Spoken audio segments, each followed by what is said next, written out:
Morning students. So let's again start our chapter conservation of plant and animal. Now let us look at the various protected areas in India. Now there are many protected areas present in India.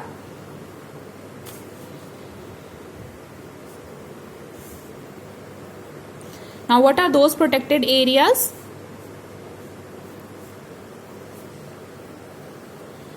There is national park.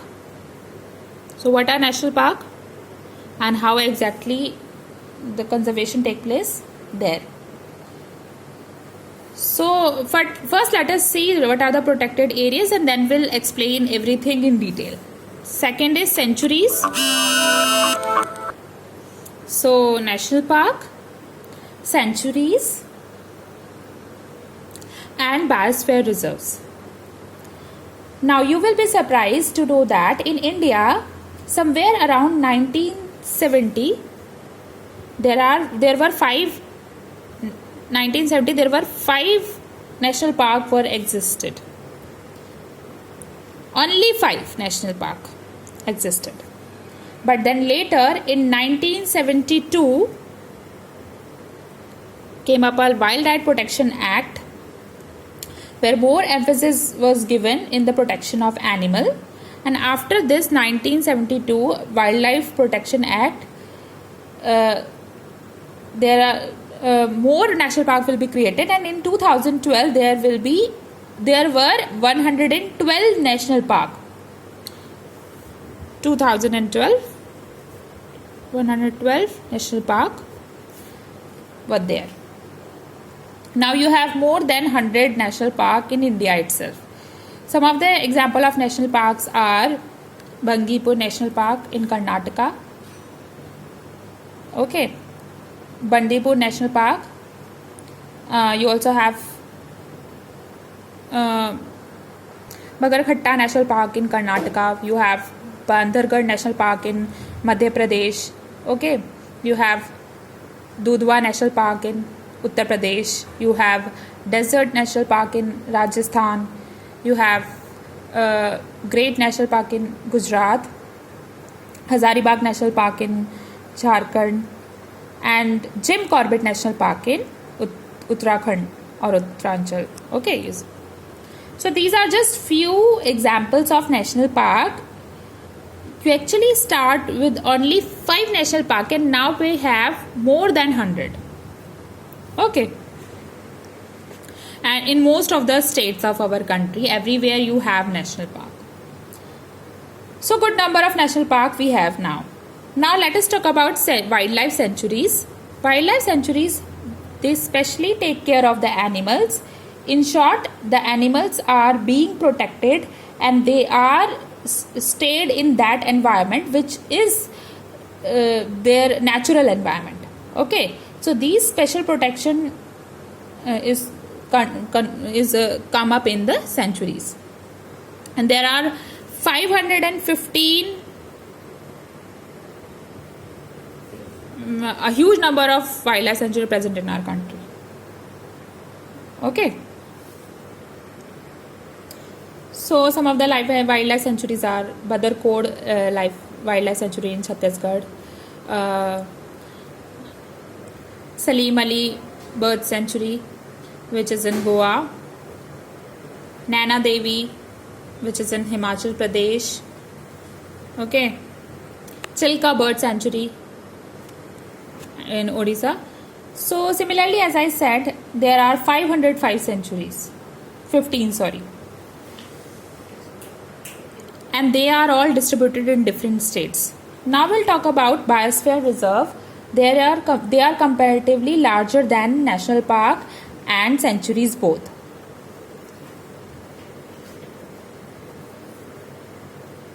It includes a few national park and sanctuaries. So it is like in a larger level. So that is why they are called biosphere reserves.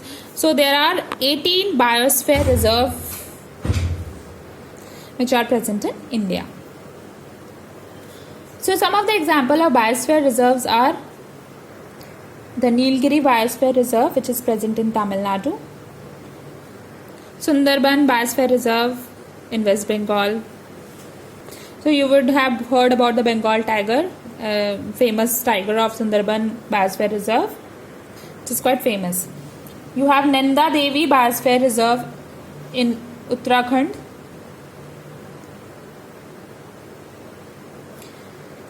Panchmari Biosphere Reserve in Madhya Pradesh. So each of these biosphere reserve, they include other some other national park or sanctuaries also.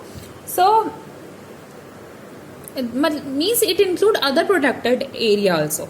So Panchmari Biosphere Reserve might include some other national parks in it. Okay. So Biosphere Reserve is bigger than national park and sanctuary. Okay. So you have Great Nicobar Biosphere Reserve also in Andaman and Nicobar Island also. So that ways you have a total of 18 Biosphere Reserve in India. So this is the count of protected areas in India. So now we are going to talk about each of these protected areas. Okay. Now let us see how protected area help in biodiversity conservation. In each of these, cultivation, whether it is national park or wildlife sanctuaries or biosphere reserve, in all of them, cultivation is prohibited. It is strictly prohibited. So you are not allowed to grow crops for cultivation purposes here. So that is not at all allowed there. Grazing is not allowed. Animal cannot feed on grass or plants. Okay. That is also not allowed. Deforestation is not allowed. It is also prohibited. You strictly cannot cut down anything from this area so that the greenery is maintained. Okay. Because animal, they depend on plants and trees. So deforestation is also prohibited. Hunting is prohibited. You cannot poaching animal or killing animal for your purpose. All these areas are however, all these areas are open for human being as a tourist place. For example, it is allowed human being to come and to look at various animals and the environment in which they live. They come for educational tour and they can come to see the animals out of their recreational activities. All of things are allowed, but they do not have access to take the animals from there or to hunt animal, to cut the forest. Okay, so they in any way they are not allowed to harm the plants and animals there. And because of all these rules, these areas are remain protected and the plants and animals are conserved. So let us talk about national park. So it is an area owned and protected by national government for conservation of plants and animals. So since it is owned by national government, that is why it is called national park. They are also done by a state government as well. In these parks, visitors are allowed to enter, but the park will be protected for human exploitation. That visitors are not allowed to destroy or cut down trees or to harm animal and plant. Okay. Now you might ask, which park can be a national park? You would have often see a small park in your locality also. You might be going for walking or to play a game there. So are those parks are national parks? Not really. Okay, there are certain criteria which amplify to a national park. For example, when you look like the size of the park, the minimum size for a park should be 1,000 hectares, which is quite big. The park should also have a sufficient staff so that it can take care or maintain the cleanliness of the national park, maintain the animals which are living in that park. Okay. The park should have strict rules that exploitation of plant and animal is not allowed. So the parks have a lot of greeneries because trees are not allowed to be cut down. So they are like a big area full of plants and animals, and they live there in their own way. They do not have to live in their artificial way. They can live in their own way, in their safe environment, because nobody is going to harm them, nobody is going to kill them. So that is how the national park is maintained. Okay. Next is a wildlife sanctuary.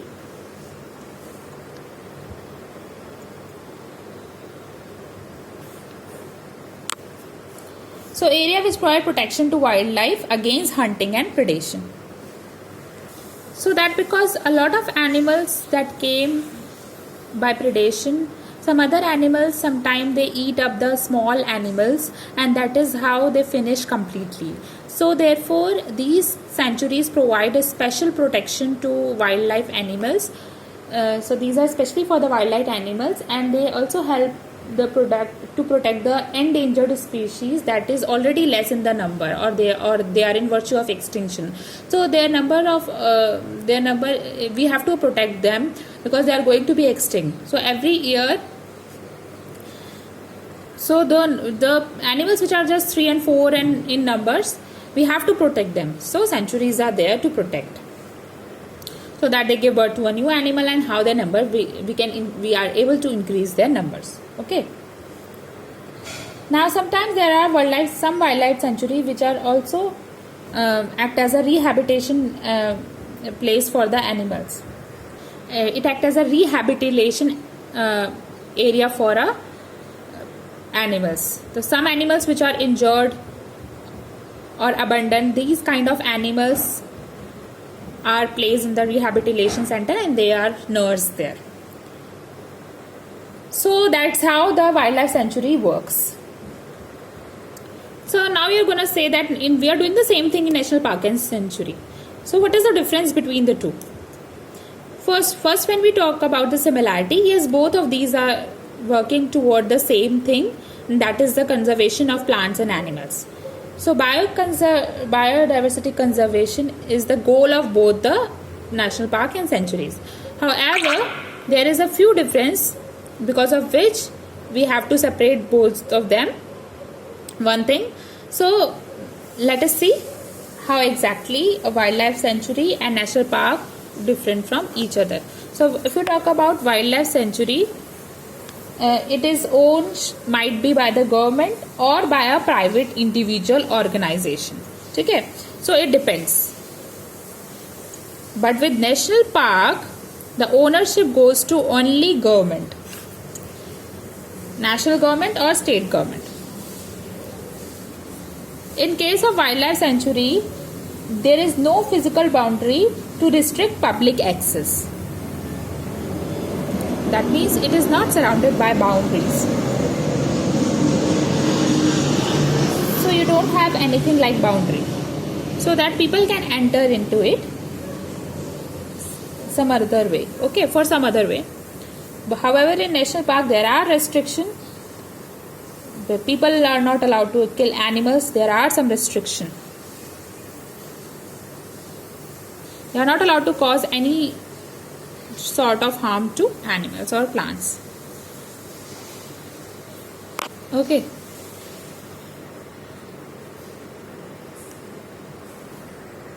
So no physical boundary, and to restrict public access, whereas in this case public access only after approval.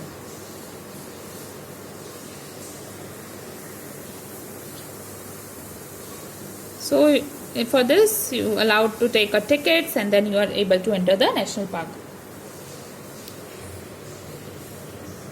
So you were allowed to enter. After that, without tickets, you have to enter with tickets. Without ticket you are not allowed to enter.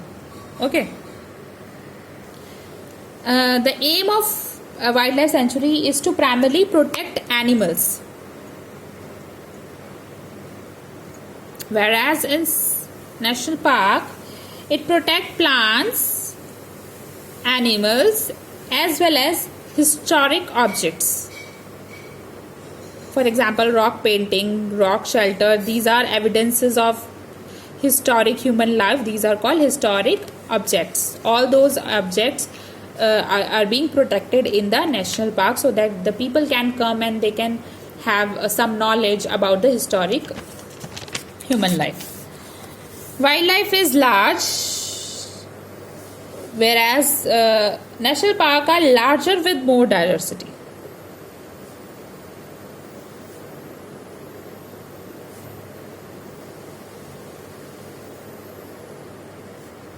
They are larger, so they can accommodate more variety of plants and animals. So that's how wildlife sanctuary and national parks are different from each other, but both are aiming to protect the plant and animals. Okay. So now let us talk about biosphere reserve. As I mentioned, these are larger as compared to national park and sanctuaries. These are protected larger areas of natural habitats. Protected larger area, big area of land is being protected.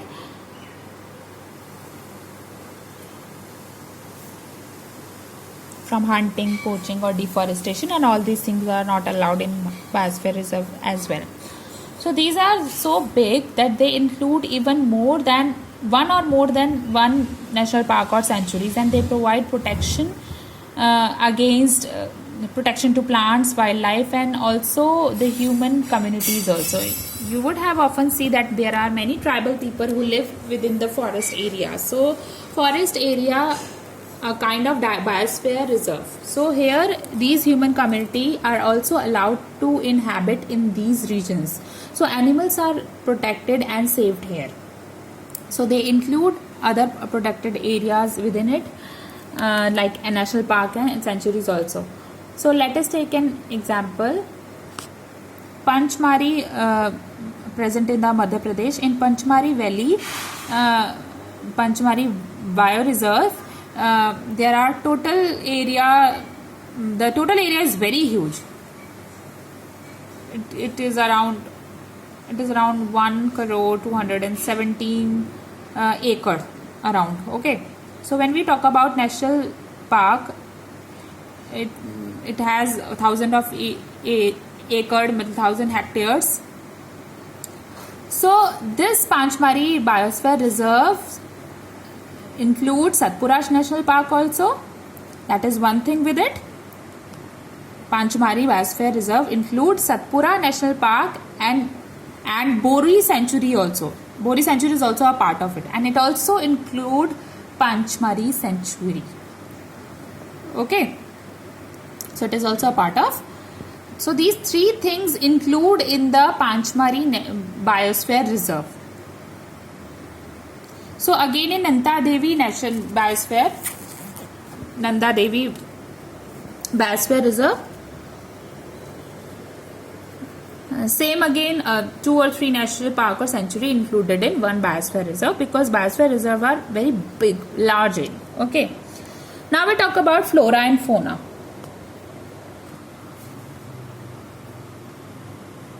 Now we have discussed the various protected areas. Now we are going to discuss about flora and fauna. Flora is the plant inhabiting a particular area is called flora, and the animals inhabiting in a particular area is called a fauna. So these are the two terms which are used for plants and animals. So how these terms are different from each other? For fauna is derived from a Latin word where faunus is a goddess of earth and fertility. So it has been derived from the name of the Roman god. Faunus for all the animals and flora is for all the plants. So these terms flora and fauna, these words are given by Linnaeus, the same time scientist who give the classification among plant and animals. So when you talk about one particular area, let us talk about Biosphere Reserve, the Panchmari Biosphere Reserve. So the plants which are present in Panchmari Biosphere Reserve and the animals present there are called fauna and flora and fauna of the Panchmari Reserve. So that's how we use these terms. So every region, every protected area, whether it is a national park or a wildlife sanctuary, they have their own specific flora and fauna, because these national parks are located in different areas and different areas have different climatic conditions. So the type of animal and plant which survive there are also different. So for instance, let us take an example of Ranthambore National Park, which is in Rajasthan. So if you talk about the flora and fauna, so some of the common plant which we see here is wild date palm, the people tree, the banyan tree. These big plants are often seen in the Rajasthan, the Ranthambore National Park. Okay. So these type of plants are very common. They form the flora of Ranthambore National Park. Talking about the fauna, what kind of animal do we see here? We see tigers. It is quite famous for tiger, because you see a new variety of tiger there, a leopard, a jumpered cat, with different kinds of cat also, jackals. These are some of the fauna which is very commonly seen in Ranthambore National Park. Crocodile, python and spotted deer. These are some kind of fauna present in Ranthambore National Park. So that's how we define flora and fauna of a particular area. Now how does they benefited or how do we know the flora and fauna of particular area? Because there are some animal which is specifically present in only one place, and these animals are present only in this area. So we need to give some special attention to these animals so they do not reduce. Because if they reduce and finally they become extinct, there are no other places where these kinds of animals are found. So therefore it is very important to protect the flora and fauna of various locations. Okay. So now we're gonna talk about endemic species. Sorry, not now. We'll talk about endemic species in next video. Okay. Thank you, students.